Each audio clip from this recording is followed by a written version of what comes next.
last, like, 3, 4, 5 years. I haven't heard anybody mention it. Used to be big news, right? It used to be big news. And how did they decide? This is the problem with the Labour Party in this country. They think like they're councillors, and it's I don't want to say Southern Council, but I'll say Southern Council, that this is her great idea, is have a runway. It's also, why Heathrow? Why Heathrow?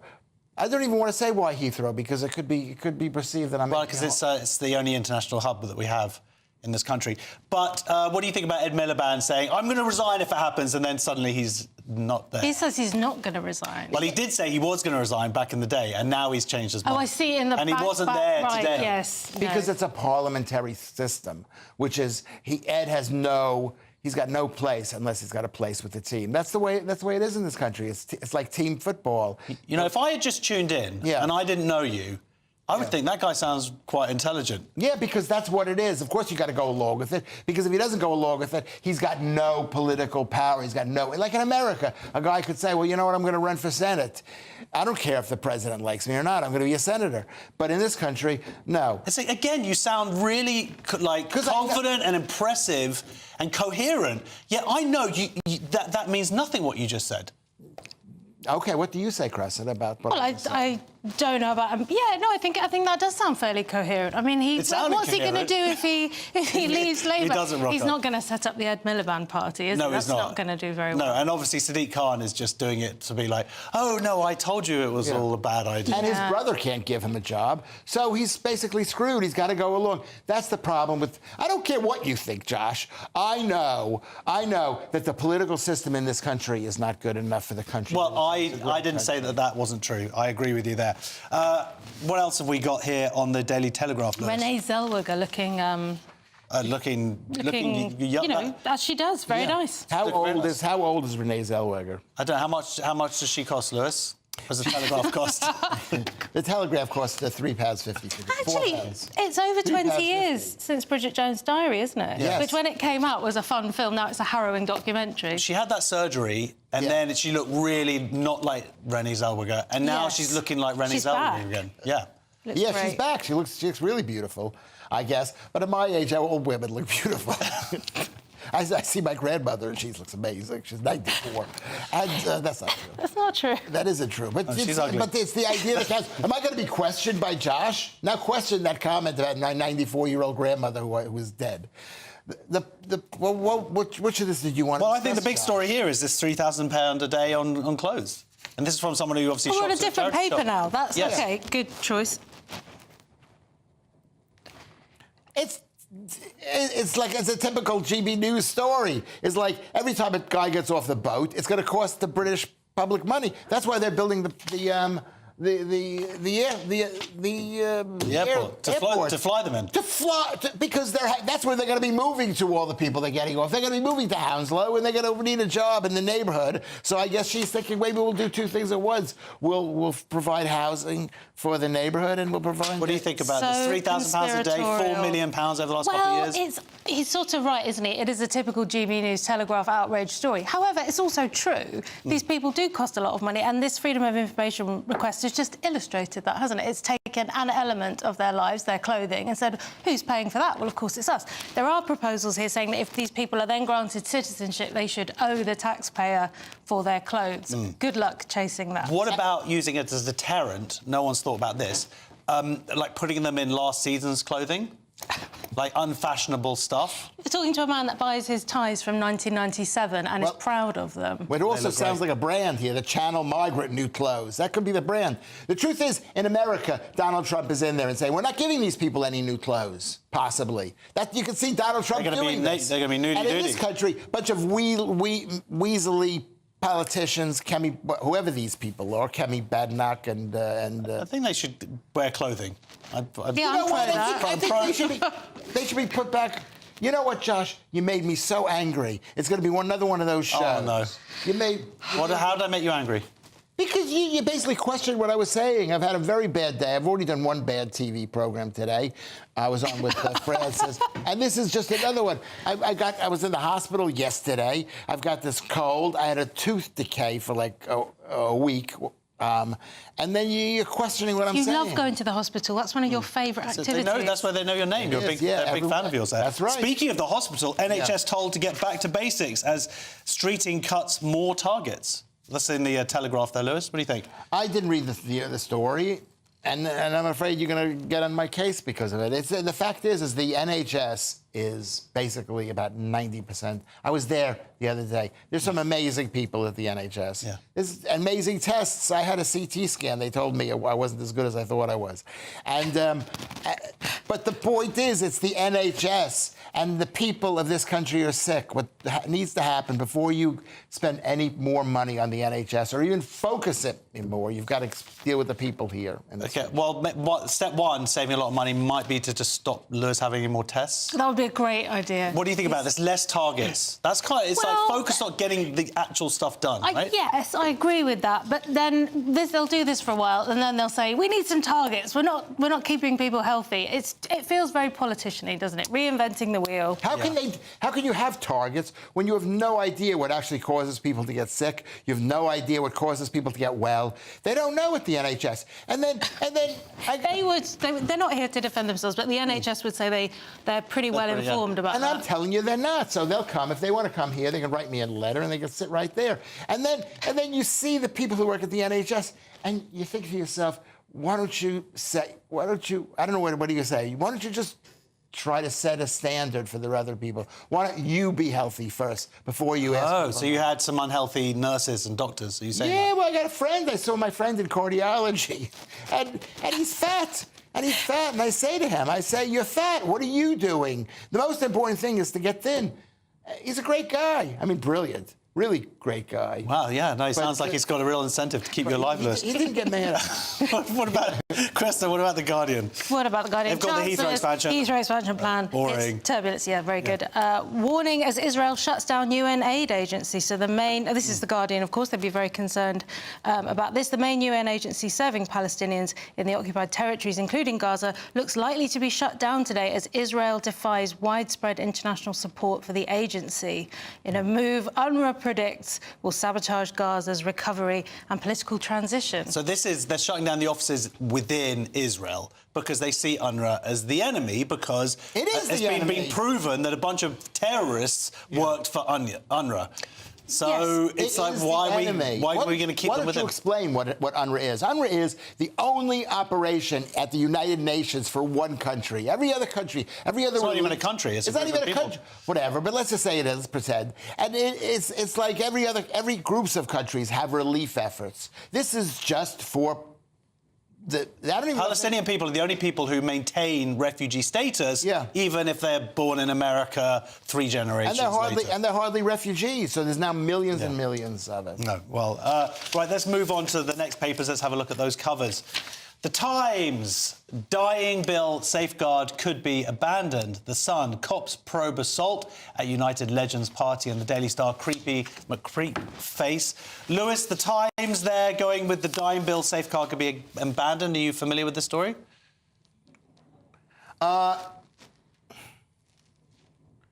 This is the worst show I've ever done. That's okay. That's totally fine. Do you want to talk about Ready as well? Well, she's on the cover. Well, we'll talk about her. She's absolutely beautiful, and it looks. She's thin, right? Yes, but everybody at Hollywood is thin now because of Ozempic. But that doesn't mean they feel good about their weight loss. What do you think, Cresta? Do you think that this whole dying bill safeguard could be abandoned? How do you think it would apply to Lewis, as Paul's just? Well, he obviously. Is he a prime customer? Has a massive impact on the way I feel about this assisted dying bill. Do you think it should go ahead now? Are you feeling more like, let's push it through? No, I'm still on the fence. Any kind of state death, I'm still not happy about. Fair enough. I'm with Cressida. It's a completely immoral thing, the idea that the government is helping people die. You look what's going on in Canada, and they think they're killing 20, 30, 40,000 people a year in Canada. And you look at the people who are running our government. Should they be the ones deciding whether... Well, this is it. Who is going to decide? Because this story is about them dropping one of the caveats of the bill, which was that a judge would make the ultimate decision, and they're saying, actually, judges are going, well, we're kind of busy, we don't really know what we're doing, so they're talking about putting a panel in instead. Yeah. And maybe that's better or not? And should we let a judge decide anyway? Look at what's happened in America with the Trump things. These were judges who were deciding Donald Trump's fate, and they had no right to decide on his fate. And that's why it should be. I'd hate to say it should be. If you want to kill yourself, you should be allowed to kill yourself, but you shouldn't expect. Changed. Okay. I'm saying, but if they want to, if they should. For Ofcom reasons, I should say, please don't kill yourself. I'm saying, please don't kill yourself. I agree with you. Do not kill yourself. You don't know who loves you, just as I don't know who loves me at this place. OK, let's move on to The Sun and the cops probe assault at United Legends party. Obviously, you're a big fan of United. All the people You're in wearing this their team story. colours? Am I? I don't know. There you No, go. you're not. No. All these people in this story matter greatly to me. Yeah. So Bouncer butted as Bex and co mark Nikki 50th. OK. I don't know who Nikki is. Manchester United star Nikki Butt's 50th birthday party. So there's been a fight at a birthday party. I see. And he's called Nicky Butts, and someone's got head-butted. That's what it sounds like. That's it. He's so butty, isn't it? Don't be like a typical American and say, I don't know who these guys are. Even I know who they are. They're the main guys who were big in the 1990s. I've heard of David Beckham. And the other guys are also big guys. The point is, what is this? There's a fight at a British party. Like, that's news. I guess you got to be famous to make the front page of The Sun with just a fight at a British party. Well, they should just come and see us back here before it starts. Well, I should have had a fight with you before the show started. No, let's do it during the show. It's entertaining for the viewers. Just in small snippets throughout. They're going to see the abuse that I've been through. Yes, you're very, very abused. I apologise. Well, that was a lot of fun little venture there with the front pages, but I promise you do not want to go anywhere. Are the EU slave traders, and was Scotland a victim of the British Empire? Come back in 2 to get all the answers.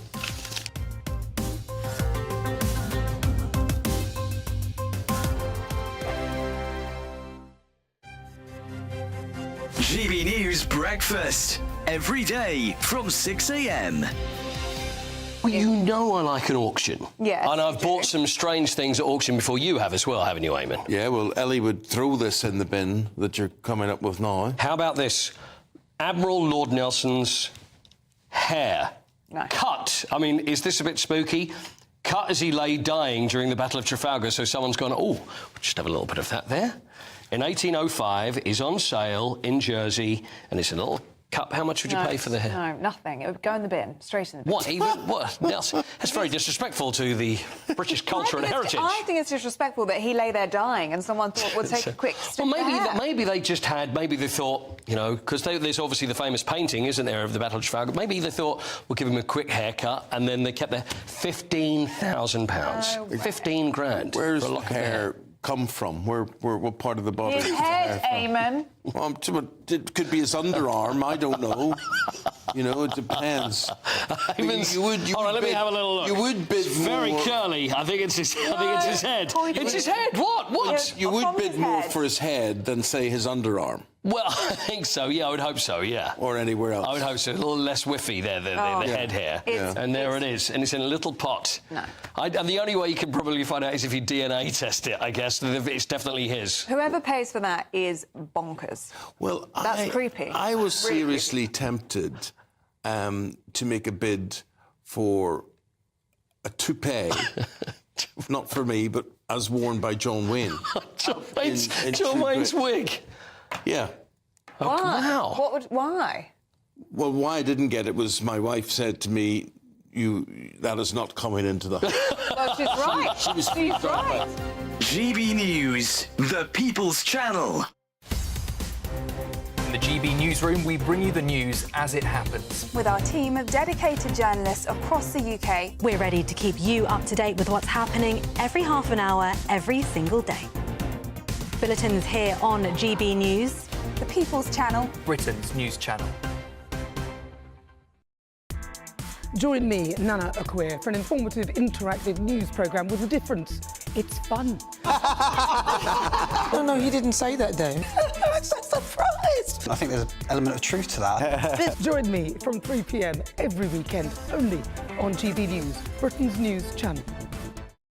We're proud to be GB News, the People's Channel. And as you know, we always love to hear your views. Now, there's a new way of getting in touch with us at gbnews.com/your say. By commenting, you can be part of a live conversation and join our GB News community. You can even talk to me, Bev Turner, or any of the members of the GB News family.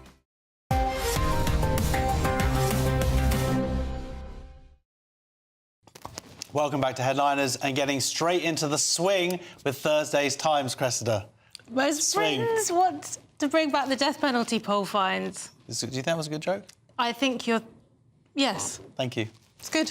Public support for capital punishment has surged to 55%. This is off the back of Axel Rudabakana not being able to...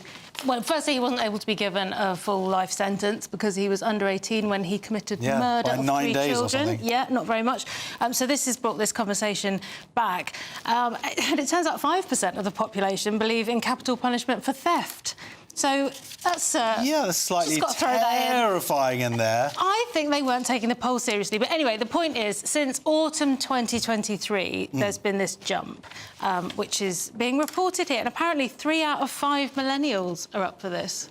Yeah, seems a lot. We're the millennials. Yeah. And we're kill crazy. Well, apparently we are. Yes. The really young people, the Gen Zs are 45, 42, so they're a bit more decided. But that's young people, isn't it? But they're still in favour of it. 45 in favour of it. Yes. But I think the younger generation than that, whatever the Gen Alpha, I think they're going to be like 100%, let's kill them. Seriously. I think they're ruthless. They're a ruthless bunch, that lot. Because they see there's a genuine threat. And number one, there's a total genuine threat. It's not just this guy. It's a big threat. And secondly, it's not been discussed for years and years. We've been told, oh, people don't want it, people don't want it. When was the last time you saw a poll that said, who do you support? Well, they did it a few years ago. Yeah. And but it's jumped since then, of course. Yes. Yeah. But even then, everything is like, we don't want to discuss it because we don't want to have it. And that's what this government is. What I don't understand about this, Lewis, is how they kind of say... Oh, they think that there should be the death penalty for things like murder, but for other stuff they're not as sure. And you're like what? Like, of course it should just be for murder. But actually, I mean, then they're also talking like a lot of people think for rape there should be the death penalty. But then even some people, like as Cresta was saying, are sort of saying for stealing. Do you agree with the death penalty? I believe in killing. But I don't want other people killing for me. They should ask me if I want somebody. No, I do. Yeah, you got to kill people, or at least kick them out of the country. Send him back home to Rwanda or Uganda or Eritrea, whatever country that the guy's from. I don't know what country he's from. Oh, he's actually from the UK. He's from Wales. He's from the UK. But whatever, send him to another country to appreciate this country even more. Well, yeah, but the principle, this could be anybody, couldn't it? This could be a British citizen who's committed murder. Who cares? Yes, he's a British citizen. I mean, theoretically, anybody could murder it. Trust me, Lewis, there are people near you that could murder you. It's possible. People are getting that. They know they mean you. People say that to me. They say, Cressida really doesnn't like you either. It's not just Josh. I like you, though. Ask the people out there if you like me. You do. I do like you. You don't. I know we've been friends for 20 years. I wouldn't call. We've been associates for 20 years. I think there's lots of reasons for putting people to death. You don't realize how killing someone makes people unhappy. They're dead, but so does not letting them see your children. Oh my gosh! I can't believe you said that. You're not paying her any alimony anymore, are you? Anymore? No. Anyway, she's not paying you any alimony anymore, right? She should have paid me. I know, of course. She was the breadwinner. Telegraph next, Lewis. And when will the marches start against us? This is the EU. This is EU complicit in the sale of migrants as 10-pound slaves. This is a very complicated story. It says that basically Italy is giving Tunisia money to capture Sudanese and sub-Saharan Africans and shipping them to Libya, where they're sold to people for like 10 pounds as the words are used, like a slave, not a slave, like a slave. It's slavery. Or their family are extorted for money. It's not good. They sold us to the Libyans. They sold us like slaves. I'm just reading the article, so I don't want to. So I'm actually doing my job here. The first half of the show was horrible, but this is a bit better. The truth is, you got the slave story down. The truth is, it's a horrible story, and maybe if people knew how bad things were, they wouldn't come up from Africa down there. Africa. And they wouldn't think, oh, we're in Tunisia, these are Africans and they're nice to us, or we're going to Libya, which Well, the slave trade through that part of the world has been pretty much, it's been the longest kind of ongoing slave trade. It's kind of like 1,000 years or something. And isn't it it's never really talked about. Yeah. We talk about the Atlantic slave trade, which was, of course, terrible. But this slave trade has been going on and on and on and has never really ceased. And it's been still going on. And they don't want to admit that it's going on. So why is this shocking? Well, it's shocking because Italy is giving money to and training to the Tunisians, the Tunisian police force, who are now then using that training and money to then participate in the slave trade. No, it's not at all. That's not what's happening. That's literally what the story's about. They're being sent to Libya. Where in Libya, the Libyans who are living there are doing bad things to them. But the point is that the implication is that the Italians are in the chain of what's going on here. Italians are giving the Tunisians money, and that money is being used to sell slaves. To the police to sell slaves. But even if the Italians didn't give them money, they would probably be sold as slaves. Well, no, because if they hadn't given them money, then they'd actually be crossing over into Europe. See, what you're doing is you're blaming the Italians, and I don't. No, I'm just saying what this article is, or this report is. Let's have a vote between Cressida and I. Do you blame the Italians, Cressida? No, but what's good about this is that it's shining a light on the fact that there is slavery going on right now, and we've heard endlessly about slavery in the last blaming the Italians. I think it was a little bit racist the way you said no. You were like, no, I don't think it is. No, it's a little bit out of order. She's with me. I agree with you. It's bad. Those people are bad. Let's pray for them. It is bad to be a slave in Libya, but to blame the Italians. I think that it's like saying that the British people sent people to Uganda, and then in Uganda they were forced to wear sandals. Yes, it's not like that. It's not like that. But if something similar had happened and the British people had sent them to Rwanda and then they had been sold in slavery, I think you could say that we are partly complicit, or we should be looking further into it. And we not only knew, but we approved of it. And I don't think the Italians have approved. Right, well, the crazy story next. More Telegraph, Cressida, with the Scots being present but not involved. Scots think their country was a victim of the British Empire. Poll finds, but it's not quite right, is it? Only a minority accept that Scotland partnered England to derive its historical wealth from slavery and colonies. And so there's this kind of myth growing, particularly among SNP supporters, 6 out of 10 of them, have this idea that they were, colonised. They weren't involved in getting colonies themselves, but of course they were.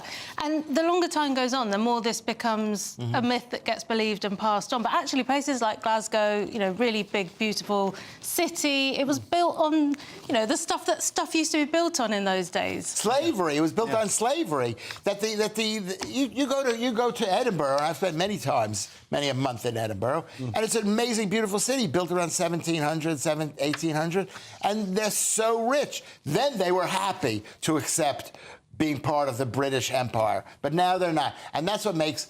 I blame Nicola Sturgeon. Well, I mean, you know what? I think that's probably. I don't know if it's her specifically, but she's certainly part of that whole equation. Because she needs to tell her people that they're victims in order for them That's to. a good point.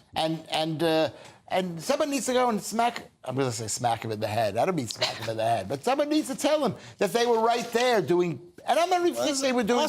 They were in the British Army. They were part of Scottish people have been part and parcel of the whole thing. Scottish businessmen and women and families and whatnot. It's ridiculous to then turn around and go, oh no, we're the victims as well, guys. We didn't do anything. Because we should go in. We as English people, we should go into Scotland and we should maybe put up a poster or two and say, listen, stop deluding yourself. I just want to do this very quickly, Cressida. The Independent, Idris Elba proposes dulling kitchen knives. Yeah. That's me. That's news. When I read that, I thought it was so silly. And then he goes on to explain about taking the point away from the knife. And I was like, oh, yeah, that's quite clever, isn't it? You could still cut your steak. Yeah. Isn't that not a spoon?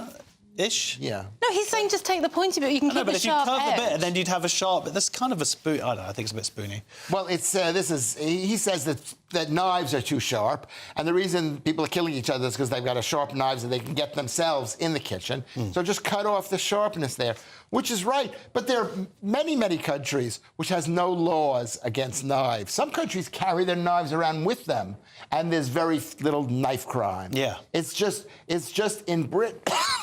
In Britain, there's a lot of knife crime because people need to be killed, and that's why there's lots of. You wanted. I don't you think say you were in people- favour of the death penalty? I know I didn't. No, Chris, and not- I not amongst certainly children not in in favour London. of knife crime.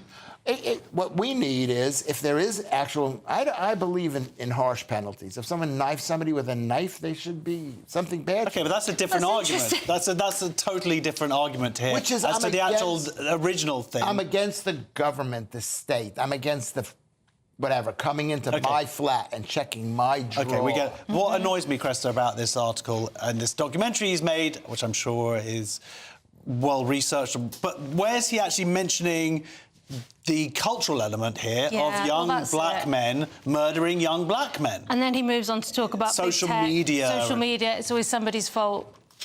Can we not have an actual honest conversation here about why this is happening? These are cultural issues. He is a lovely guy. I was in his film. He is a lovely guy. Apple TV series called Hijacked, I think, which was filmed in Piccadilly Circus, and it was a fantastic. That's incredibly insightful. Thank you so much. You must be tempted to go to bed now, but that'd be a mistake. What percentage of young people are gay? And who is Elon Musk going to sue the pants off? Just a few minutes to find out those answers.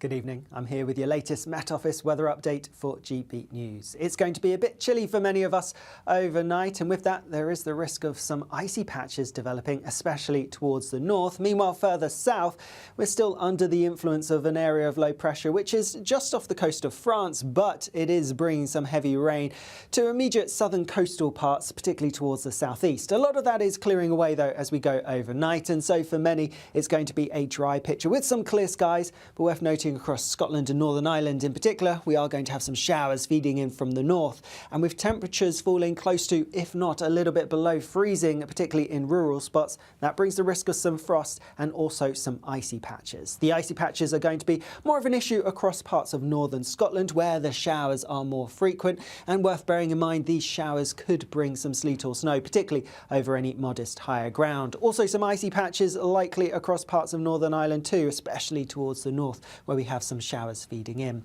A few showers perhaps for northwest England and also around northern and western parts of Wales, but otherwise, once that rain in the southeast has cleared through, it is looking largely dry as we go through into tomorrow morning.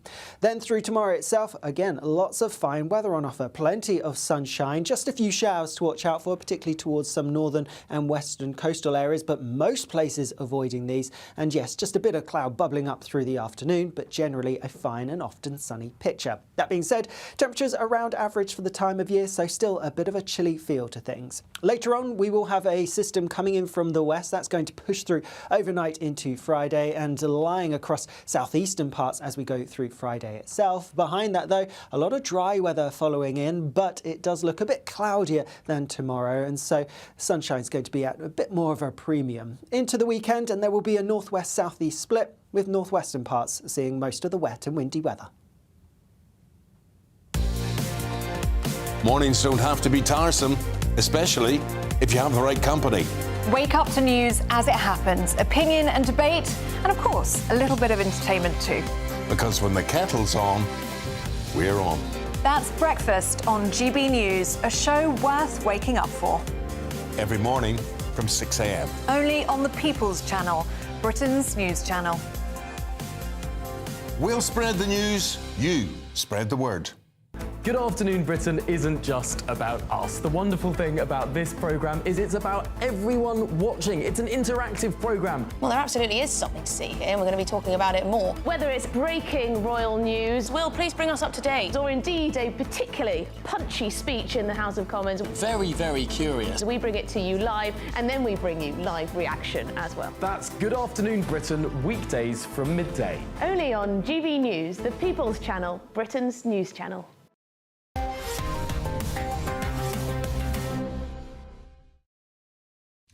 Welcome back to Headliners. Cresta, moving on to the Mail, and who's moving on from the US? Trump launches anti-Semitism crackdown as he orders deportation of pro-Hamas students who terrorised campuses. So he's come out and said that anybody who previously was involved in any of what he calls pro-jihadist protests, he's going to revoke their status. They can't stay.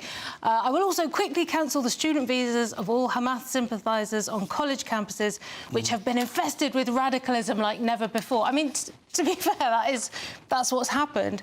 So this is pretty tough, isn't it? This is people he can presumably get old videos and go back, and he thinks he's going to hunt these people down. More than that, there are Jewish organisations who have been identifying some of these students and providing them to the government. Lewis, is this the best time to apply to Harvard?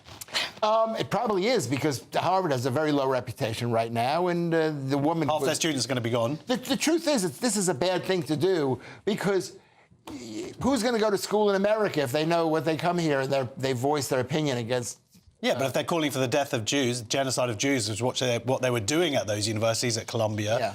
But that's a basic belief system around the world. You're going to get a lot of people who, are thinking, I'm not allowed. But it's not just Jewish people. It's also, of course, the death to the West. And the death to the West, exactly. So they don't want those people in their country, and... Well, it's just get activism out, full stop. I know there is a history of students protesting and taking an interest in politics, and fair enough, but you are there to have an education, and if you can't get into your classroom because there's protesters or you can't have certain speakers, all of that, that needs to go. I just can't believe I was ever against Trump. So... LGBT plus news in The Guardian, Cresta. I could have just said The Guardian, Cressida. 1 in 10 young adults in UK identify as lesbian, gay or bisexual, according to the ONS. So Stonewall is saying that this should be a wake-up call to organisations rolling back on LGBT plus rights. Interestingly, the largest jump is in bisexual people. You know, the one where you get all the points without having to kiss someone you don't fancy. Yeah, and they don't kiss each other. That's the thing. They don't... Sorry. No, you're right. That's a separate topic. It's like they're saying, I'm gay. They haven't had a homosexual thing. Or they say they're bi. They haven't had either one of those things. It's a big, fat lie. It's the guy who's running this thing. I don't know what group it was in favour. The Office of National Statistics. I believe that this has been reported. I just question whether they really feel that way. Yes, because they want to be nice. I want to be nice. Someone says to me they're gay. I say, oh, OK, give me a kiss. Because you don't want to let people down. And maybe that's what Josh is... I knew Josh before I was more open to this kind of thing. And there's still some kind of sexual tension that Josh has. Well, actually, in your age group, this is less prevalent. But I'm hanging with the young people like you, Chris. Good. So really, these statistics, and certainly, as you say, identify the bisexual increase in particular, indicates that it is a social contagion, as was revealed in things like the Cass report, which is talking about trans gender-identifying people. But this also is, and I've seen it, I know it anecdotally, I know a bunch of young kids, friends of my kids and nieces, nephews and all that lot, and this is it. They go to school and it's cool to be LGBT plus now, and they're like, oh, I'm bi, and they're not bi at all, and this is how they're identifying, and it's all because it's trendy is the reality of it. Like the jump of, was it 4% to 10%? That's a huge jump, and it's not going to just be because, and this is what people would say, oh, it's now they feel comfortable enough to come out. It's just not true that 4 years ago people weren't comfortable enough to come out. Well, and the older people now, it's 1 in 100, and they're living in an age where, would they feel comfortable now? I hope they would. I hope so, absolutely. But, I think to say you're bi, I want to see evidence. I want to see video evidence. Mail next, Lewis, and why will Musk have to prove he's an awkward, autistic person in court? Will he? Because if this is tried in America, he won't have to. Tim Walz will have to prove it. I think that's the way it goes. In America, you can't sue someone for... You don't have to prove... No, but he's basically saying that it wasn't a Nazi salute. Yeah, so this is Tim Walz, he was a politician. I don't remember what he did. He was... he was the guy who ran with Kamala. Thank you, Cressida. See, Cressida's lovely. She laughs at my joke. I laughed at the joke! You never do. You never do. People can see the I literally laughed at the joke. They don't see Did you hear me laughing, Cressida? They don't see after. You were doing so well. You were getting into what it's about. Sorry. Sorry, well, Elon Musk, Tim Walz said he made the Nazi salute, and that Elon Musk made a Nazi salute. whatever that means. I mean, there's lots of bad about the Nazis, but you don't know what Nazi salute he was making. There's some good stuff. He wasn't making a Nazi salute. He wasn't making a good Nazi salute. I don't know what the difference. No, Tim Walsh wasn't, but Elon. No, I know Tim Walsh. Were you a fan of more like when the hand went up at the end?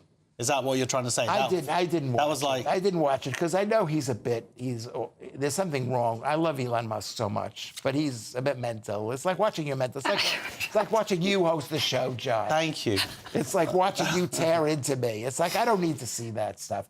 But so he said he's called Tim Walsh making a Nazi salute, and Elon Musk said, "I didn't make a Nazi salute, and you're gonna have to prove that I made." He said, "I didn't make a Nazi salute." He did. He comes from South Africa. He's got reason to believe this stuff. I didn't make a Nazi salute. And who was Tim Walsh speaking to? But Rachel Maddow. Your favourite. She is my... I hate to say it. You know me. I love women. I love women, but I do not like... This one is horrible. Who would you prefer, your ex or your ex-wife or Rachel? Well, my ex-wife knows where the bodies are buried. So I don't want to... I didn't mean it literally. That's a phrase, Cressida. OK, good news about single-sex spaces being protected in The Guardian, Cressida. Members of London Savile Club vote against letting women join. No women allowed. Nature is healing. We're living in these times where men are starting to push back. Look, I basically work for a gentleman's club for a living, and I am very much in favour of not letting us in. What you're saying here... Yes. Here. I don't think the audience would understand. They think you... Of course they got the joke. You've just totally undermined her. Exactly. I didn't totally. Because she's a woman doesn't mean she can't make a joke like the rest of us. Well, she can't make a joke. She did. It was a great joke, Cressida. It was a good joke, but it wasn't... All right, maybe it was a great... sorry. I've got a story about farting coming up later. I don't think that would happen if there were more women on headliners. Look, what's interesting is they're saying the older gentlemen at the Gentlemen's Club were pro-women, and apparently it was all the young lads, all the Andrew Tate fans, it doesn't say that, who were... All the city boys. Yes, all the city boys, exactly. It's also, because this is in The Guardian, they mention that after the vote, a long stream of mostly white men, the worst kind, wearing suits and ties. Mostly white. Yeah. Am I mostly white, or did I got a little bit of colour? What do you think, Lewis? Do you think that having a single-sex bar is good? I'm a libertarian. And as a libertarian, whoever anybody wants to hang around with, they should be free. Women shouldn't be forced to accept men in there. Black people shouldn't be forced to Well, this is it. We haven't had good behaviour. Well, I shouldn't say we haven't had good, but we've heard a lot from the women of late about who they want in their spaces. So I think it's... And if they decide they don't want to have men, we can't say to them, but that's not true. We've vetted this guy. Well, that's I mean, there are some women who'd argue that that's exactly what men have been doing for the last 10 years or so within the trans movement. Yeah, well, exactly. And now they've been let in the last 10 years because they've been forced to be let in. I'm against letting people in. Good. Even emotionally. Final section, and you might as well see this triumph of television through. Who's going to jail for farting? And would you fancy a pint down the Lidl? See you in 2. You're looking happy. Well, the forecast looks good. So you've sorted the travel insurance then? All Clear Travel Insurance sponsors GB News Travel Destinations Forecast. Looking ahead to tomorrow and across southern parts of Europe, there's quite a mixed picture. There is still some rain and even a bit of hill snow around, especially across northern parts of Spain into southern France. Elsewhere across Spain and Portugal, it's actually a bit drier and brighter than it has been recently. And similar across much of Italy for now, although there is some rain around and rain affecting Greece as well. There will be some further dry, bright weather to come as we go through into the weekend, with temperatures around or a touch above average for the time of year. All Clear Travel Insurance sponsors GB News Travel Destinations Forecast. This is GB News, Britain's news channel. We were talking earlier about the issue of Siri listening to you. Well, it's not just your own conversations being sort of harvested for data. but it's a problem with AI. So what seems to have happened yesterday is that Apple issued a alert saying that Luke Littler had won the darts before he had. I mean, imagine what would, if he then gone on to lose, how that would have looked. I mean, obviously, because he went on to win, at least they got the story right, but before it had happened. So what it seems to happen is that the AI farms existing stories, and what it has done, that's the alert. We can see the alert there now, and it also claiming that Brazilian tennis player Rafael Nadal had come out as gay when actually a different Brazilian tennis player was actually mentioned in the original story. So what it does is you see that it's branded as BBC Sport. What the Apple AI system does is it farms alerts that it thinks people are getting from the source and then summarises them into one alert. Looks to me like you would assume, OK, the BBC are reporting this. Absolutely. Or so the BBC News might be saying something else. So it could happen to any news organisation. This has highlighted a massive issue. I mean, having editorial judgment and quality control, because if this is going on, it's just contributing to the flow of misinformation. Yes. And we know that this is a problem on social media, people reporting false things. But if it seems to come from trusted news sources, that is a massive issue in credibility. I mean, if you had something like Reuters, who's a big news provider, doing this, you could hold people accountable, you could make changes, but when it's the AI doing it, I mean, what do? You're going to have to reprogram it in some way. And if you just lost control, if you're a news source, you've lost control of what goes out, because it basically farms it, puts your logo on it and sends it out, even when it's nonsense. GB News, the People's Channel. I'm Christopher Hope. From pop stars to politicians, I'll interview anybody in a pub who's got a political opinion. Join me every Friday on Spotify, Apple Podcasts, YouTube or gbnews.com, or wherever you get your podcasts. This is GB News, the People's Channel. If you want your news to be straight talking... This is a nightmare for the Conservatives again. Down to earth. It's not just Nottingham where this is happening, is it? And most importantly, honest. Hard-working, middle-class taxpayers, they'll get their book thrown at them. Then catch me, Martin Daubney, Monday to Friday, 3 till 6 p.m. on GB News, Britain's news channel. In the GB Newsroom, we bring you the news as it happens. With our team of dedicated journalists across the UK. We're ready to keep you up to date with what's happening every half an hour, every single day. Bulletins here on GB News. The People's Channel. Britain's news channel.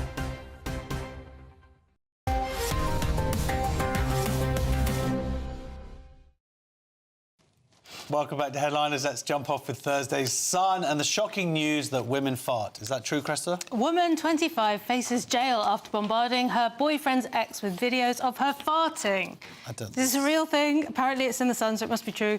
So this woman has... That's it. She's in big trouble. This is, by the way, Britain's first ever cyber farting case.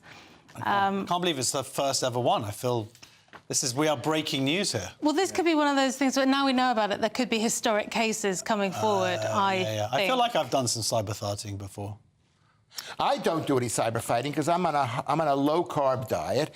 I eat mostly meat, so I don't fart. You have to have carbs and maybe possibly seed oils to fart. So this woman is a vegan, and that's why she's probably farting. There is actually a bit of a serious element here, because she was originally charged with the Malicious Communications Act, and they use this. It's a bit of legislation that can kind of be used for anything. Yeah, for anything.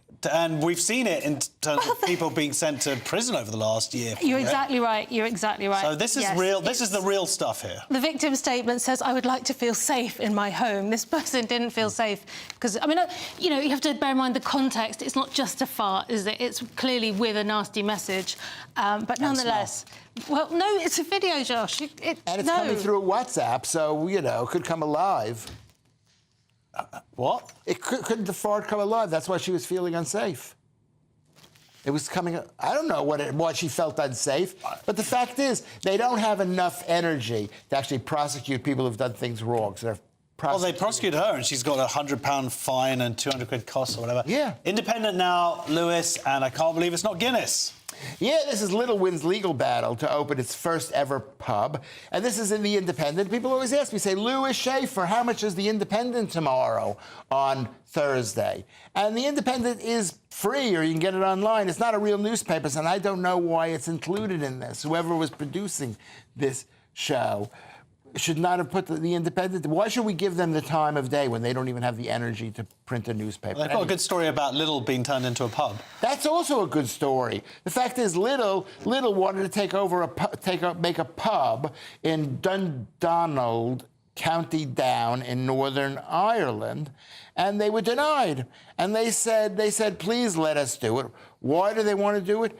I don't know why they wanted to do it. It didn't say why they wanted to make a pub, but they wanted it. Maybe they got a bit bored of actually producing. Probably to make money, I think, Krista, maybe? Oh, it could be that. Yeah, I hadn't thought of that. It could be that. No, Tell me this. Why is it that in Northern Ireland, new alcohol licences, you have to, it's like a one in, one out. You can't have a new one until another one shuts. What's that all about? You know, what are you, you're saying that as a joke? No, it's in the story. It's in the, it's in the second paragraph. I know it's but you're saying you don't know why they're doing it. They're doing it because they had 40 years of civil war. They were killing each other, and they were very, they're your people. They were very, I don't know what your people means. Yeah. Non-Jewish people. Whatever it was, what your people is. And they were quite angry, and they didn't want people wandering the streets drunk. One more story. Independent again, and Cresta. What is parental brainwashing? And should we ask your father, Nigel Farage?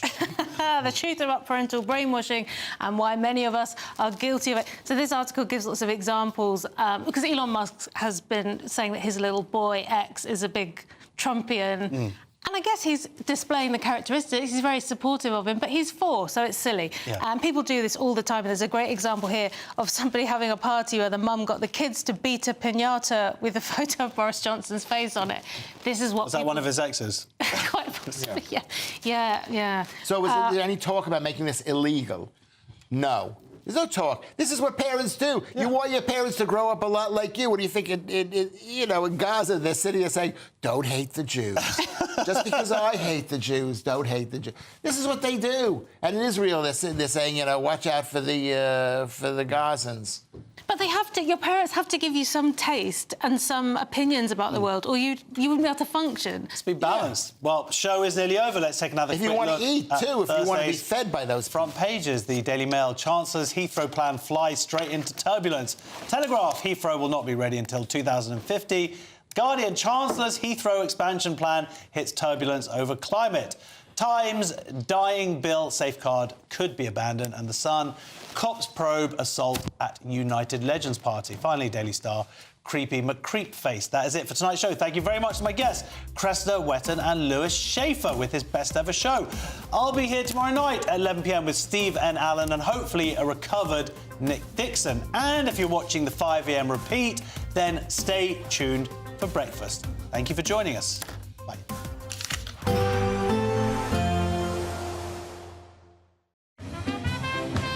There will be a light breeze in the morning, leading to a warm front.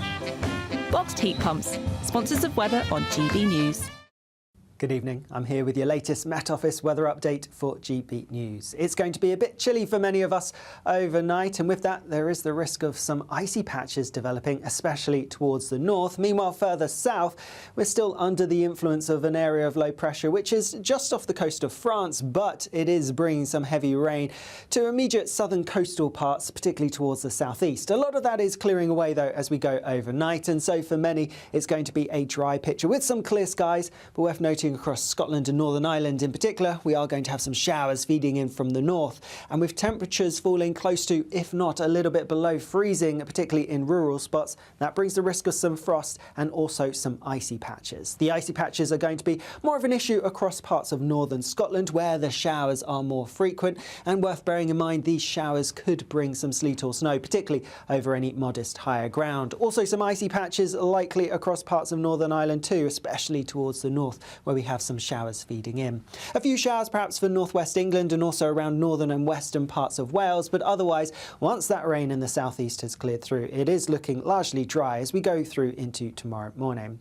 Then through tomorrow itself, again, lots of fine weather on offer, plenty of sunshine, just a few showers to watch out for, particularly towards some northern and western coastal areas, but most places avoiding these. And yes, just a bit of cloud bubbling up through the afternoon, but generally a fine and often sunny picture. That being said, temperatures Temperatures around average for the time of year, so still a bit of a chilly feel to things. Later on, we will have a system coming in from the west. That's going to push through overnight into Friday and lying across southeastern parts as we go through Friday itself. Behind that, though, a lot of dry weather following in, but it does look a bit cloudier than tomorrow, and so sunshine's going to be at a bit more of a premium. Into the weekend, and there will be a northwest-southeast split, with northwestern parts seeing most of the wet and windy weather.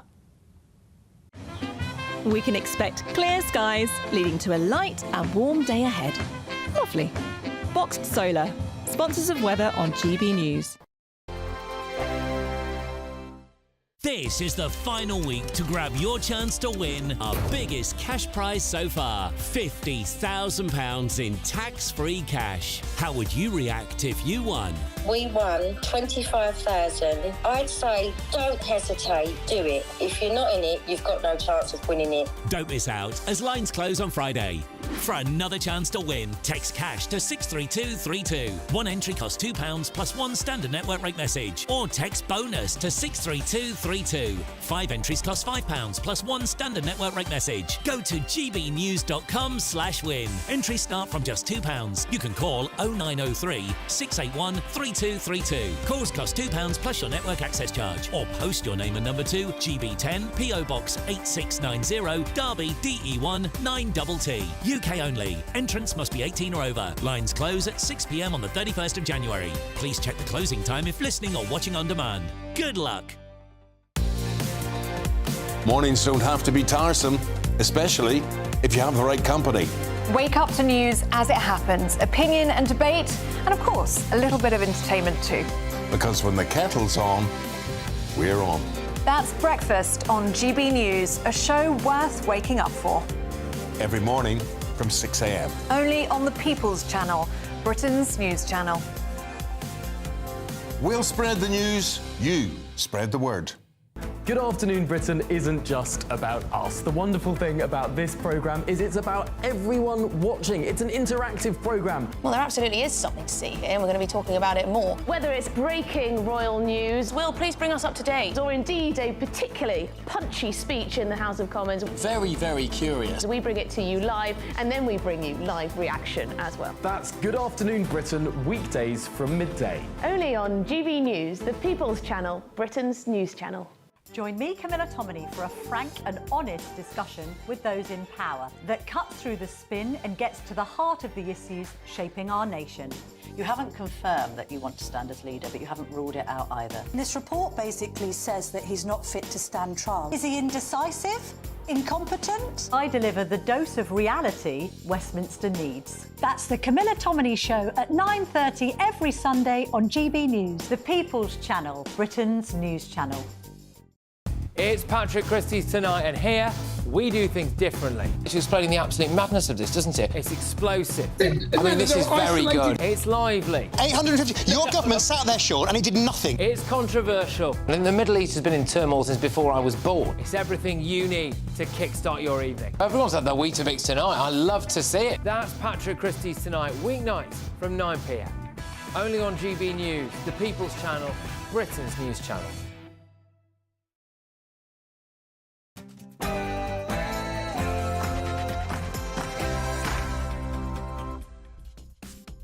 Good evening. So Rachel Reeves, the big economic speech today. She's come back from Davos, a different woman. Will growth return to the UK economy as a result of the announcements she's made today? The last two left open wells from which we could extract shale gas will be filled up with concrete. Is this a great victory for the climate or an act of self-harm and vandalism? And Lord Peter Mandelson, he who thought Trump was a danger to the world, goes on to Fox News to say what a good chap he is, and it looks like he may well become the ambassador. But is he the right man? We'll debate all of that and more with my panel, but first, let's get the news with Tatiana Sanchez.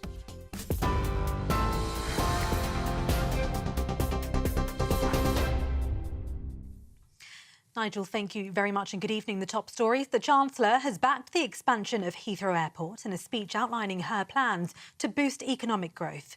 Rachel Reeves claims a new runway will connect the UK to the world and open up new opportunities, including creating 100,000 jobs. She also announced plans to create a European Silicon Valley by developing a so-called growth corridor between Oxford and Cambridge. But the Chancellor acknowledged the plans to grow the economy will not come without a fight. Sir Keir Starmer was challenged over the government's plans for growth at Prime Minister's questions this morning. Tory leader Kemi Badenoch mainly focused on the Employment Rights Bill, repeatedly asking if it would be dropped because it fails his test for delivering growth. She also accused Sir Keir of misleading the House. It is business that creates growth. Our economy is built by entrepreneurs, risk takers, and the hard graft of working people. They know that you can't tax your way to growth. You can't borrow your way to growth. You can't legislate your way to growth. Other countries are serious about freeing business from red tape. President Trump is doing it in America. Argentina is taking a chainsaw to regulations. Even the EU is not going as far as this left-wing government. This bill will put us at the bottom of the pack. Add it to the jobs tax, the family business tax. It's no wonder wealth creators are fleeing Britain in droves. The Prime Minister, in a reference to Liz Truss, warned Ms Badenoch that she'd become the next lettuce, claiming the Conservatives left the economy in a mess. Mr Speaker, I understand she likes straight talking. She's talking absolute nonsense. She knows, and anybody who understands anything about the bill or any employment law will know you can't start in the morning and go to the tribunal in the afternoon. Now, Mr Speaker, we know she's not a lawyer. She's clearly not a leader. If she keeps on like this, she is going to be the next lettuce. In other news, a fire has broken out outside the Etihad Stadium this evening. Footage and pictures are taken online that show the blaze close to a concession stand with huge crowds of fans watching on. Fire engines can also be seen in attendance along with emergency crews. The blaze has broken out just hours before the UEFA Champions League match against Club Brugge. The Greater Manchester Fire and Rescue Service have been contacted for details. And the King and Queen have welcomed hundreds of newly elected members of Parliament and ennobled peers from across the House of Lords to Buckingham Palace for a reception in the State Ballroom. The Duke and Duchess of Edinburgh and the Duke and Duchess of Gloucester joined their Majesties at that reception. The Prime Minister and Leader of the Opposition were also in attendance there. And during the reception, their Majesties and their Royal Highnesses met the elected MPs following last year's general election and peers who've been appointed to the House of Lords following the coronation of the King and Queen in May. May of 2023, that is, of course. And those are the latest GB News headlines for now. It's back to Nigel. For the very latest GB News direct to your smartphone, sign up to News Alerts by scanning the QR code or go to gbnews.com/alerts.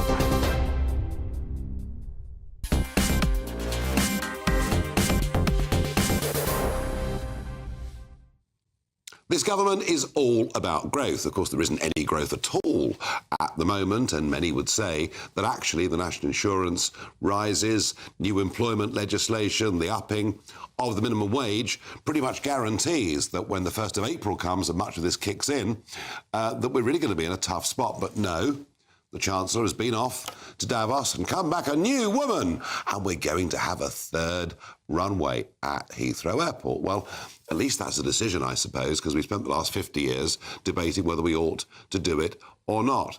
But one of the things I found really interesting was, following on from Keir Starmer's speech a couple of weeks ago about AI and new technologies, Rachel Reeves had this to say about new tech today. We are at the forefront of some of the most exciting developments in the world, like artificial intelligence and life sciences. We have opened up our planning system to build new infrastructure, like onshore wind farms or data centres driving the AI revolution. And of course, housing. This government says it's absolutely determined to build 1.5 million homes during the course of this Parliament.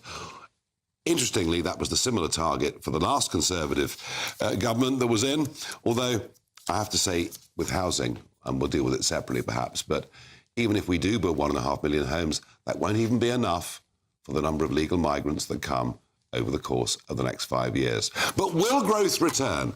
Are these proposals bold enough? Will it turn things around? Give me your thoughts, please. Tweet #Farage on GB News or email farage@gbnews.com. I'm joined by panel regulars Kwasi Kwarteng and Lloyd Russell Moyle. Well, Kwasi, you know a thing or two about standing up and making great promises. Absolutely.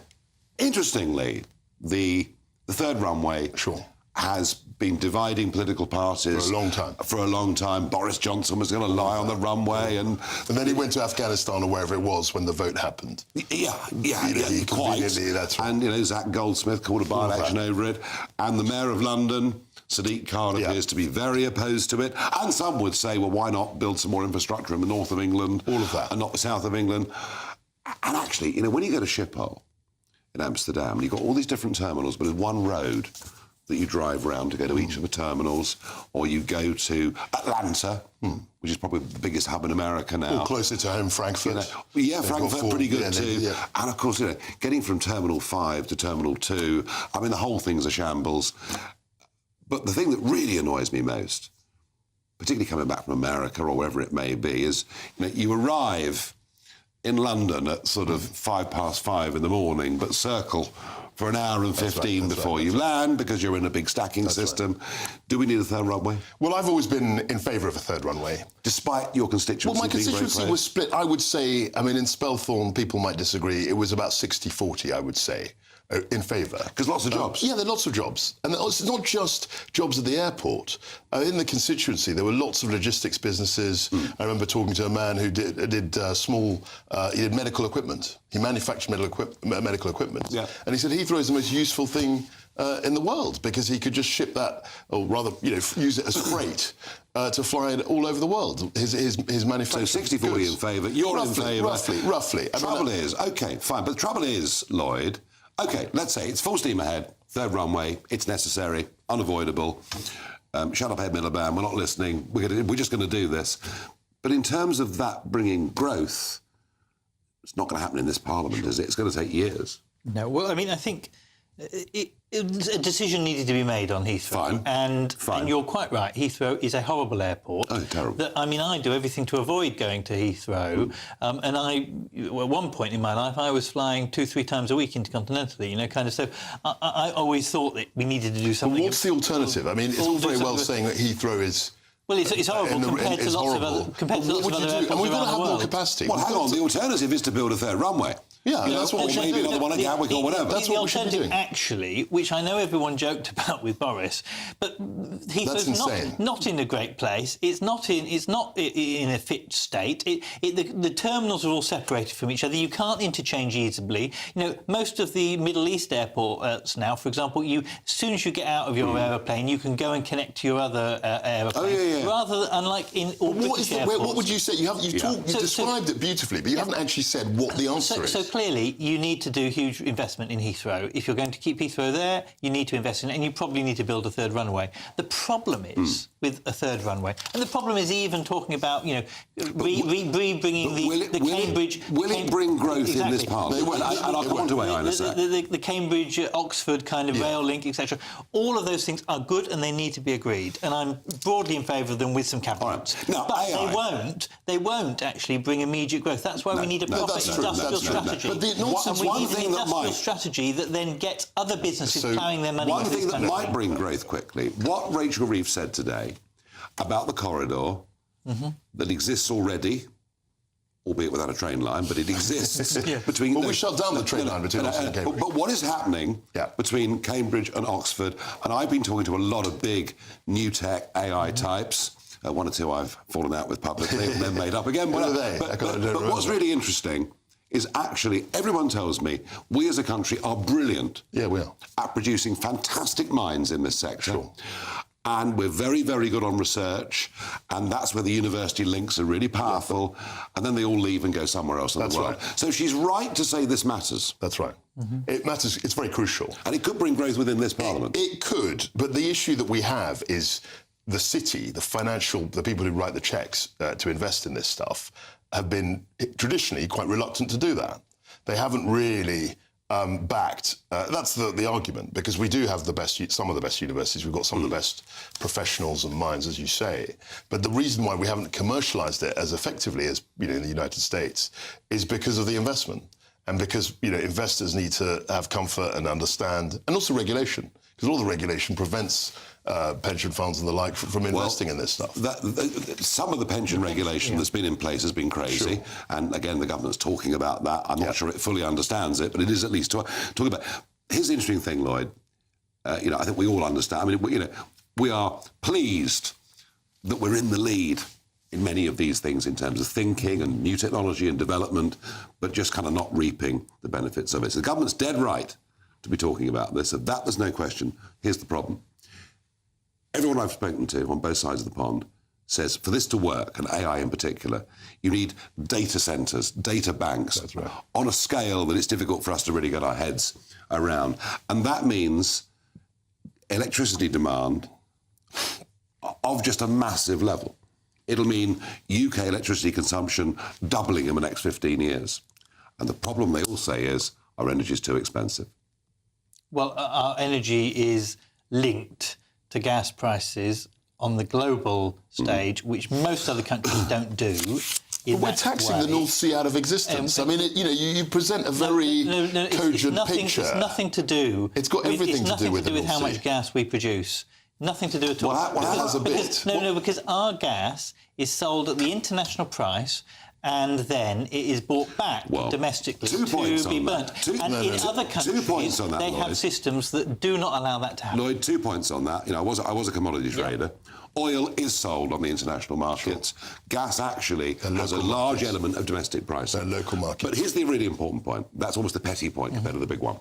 The big one is last week, middle of last week, Wednesday, Thursday, we had wind generation 2.5%. 3% of the total, nuclear bringing in about 9%, imports from France bringing in a little bit, gas consumption 60%, right?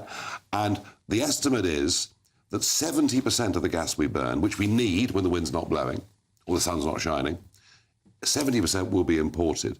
So there's no way with our current model, I don't think, that we can get electricity prices to a level that's going to allow us to become an AI. Well, I think there are two ways that you get to that. First of all, you do need to invest in a proper green revolution as well. So you can talk about all this AI. The second thing is you've got to make sure that you are building a proper second tranche of this nuclear power rollout, and you need to place a nuclear power station near where you want this AI hub to be, because the thing with AI is it's actually domestic use, and other forms of uses do actually go up and down depending on usage. The thing with those data centres is they're a constant stream, and so nuclear power is what needs to provide them. And therefore we should be saying, let's build an additional two. We've got the blueprints now, because we've been doing Hinkley and we've been doing Sellafield. So what we need to Hinkley and Sizewell, and what we now need to do is say two more, at least or three more. We've got, for example, in Anglesey, we've got a site which was a nuclear power site. They're desperate, Wilfer. They're desperate for it. But why doesn't someone today agree that building? You and I agree on nuclear. I agree. We agree on it. We all do. But here's the problem, Kwasi. You said there's a lack of investment. Yep. Right? I don't think I'd invest right now. No, it's very in difficult. a British data centre, because I know that even with SMRs or wherever we go with nuclear, it's going to be a decade before we can get enough cheap, reliable energy. We are really in a bind, aren't we? Yeah, and this is my point about the North Sea. I mean, Lloyd blithely dismissed the point, but actually this is a key resource which I fear, through taxation, will be uninvested. Now, who was it that put taxes up on North but Sea? I opposed it. I mean, the EPL was something that happened when, which is called the windfall tax, was something that Boris did with Rishi Sunak when he was Chancellor. And I was on public record as Energy Minister saying this is mad. I mean, because you're totally discouraging the kind of investment the other way seeing. You could solve this is stop the bizarre split between producer and domestic supplier. British Gas, for example, doesn't provide their gas and their electricity cheaper to their front customers because there is a system that we have to have the companies split. If you merge them back to one, British Gas could come into the market and say, well, we offer cheaper to direct customers, and so direct customers will go to British Gas, and those companies that are having to import their gas from overseas would have to pay higher prices. But we don't allow that in a minute, we will stop the market working. In a minute, we will talk to the CEO of Quadrilla. Yep. And in a minute, we'll debate gas. But well, I've got a view on that. But it is so central to this whole debate. Final thought on this, Lloyd. You know, Heathrow, fine, decision's been made. All right? Well, we did make it 10 years ago. There was a vote in the House before you were there. But then nothing happened. Right. And let's see what happens Well, let's see. Even if we assume this decision's made and we push on, it ain't going to bring much growth in this Parliament. No. I'm also going to argue with you that what she said, this big AI stuff that she and the PM are talking about, won't bring growth in this Parliament because, frankly, our energy policy means it can't happen.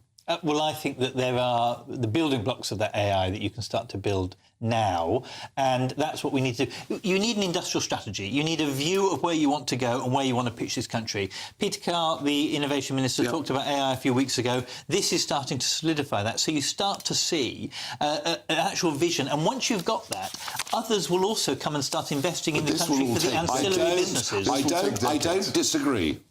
But it will take decades. But it ain't going to happen in this Parliament. Folks, my conclusion is that actually all these big ideas won't bring growth in this Parliament, and that actually the pessimism that is out there within the British economy is something I haven't seen the likes of since the mid-1970s. In a minute, let's talk to the Chief Executive Officer of Quadrilla, the firm who've got 2 wells that have been drilled for shale gas, who are now being told to fill them up with concrete.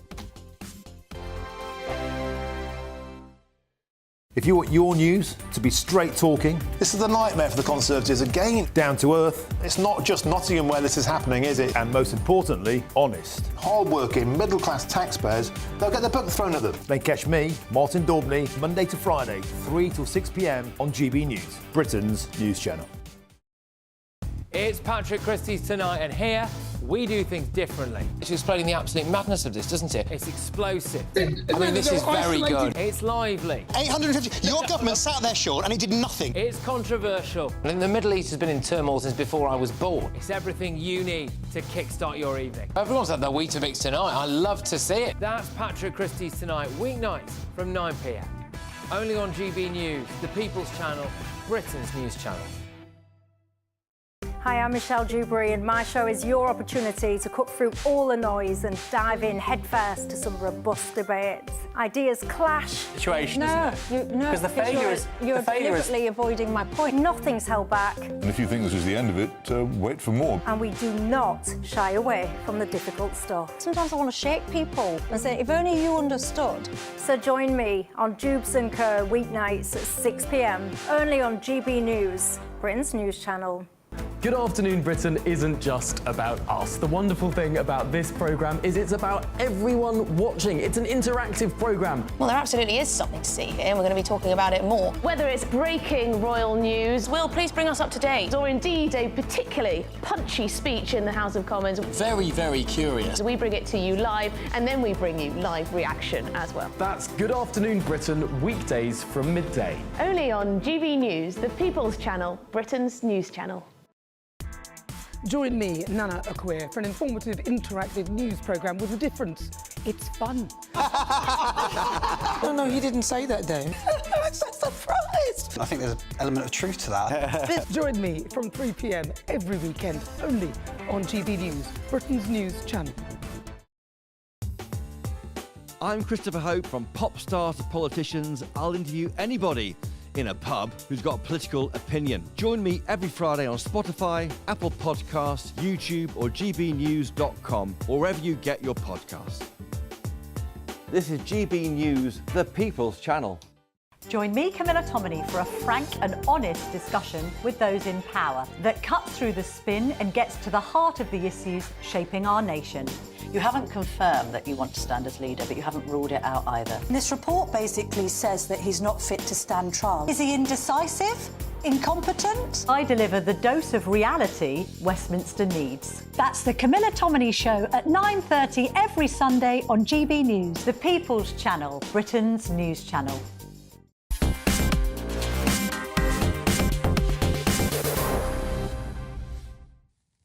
Well, following on from the problems of not having enough electricity to fund the AI revolution and the price being too high, today comes the news from the North Sea Transition Authority that they've ordered Quadrilla, the company, to destroy the United Kingdom's only viable shale gas wells.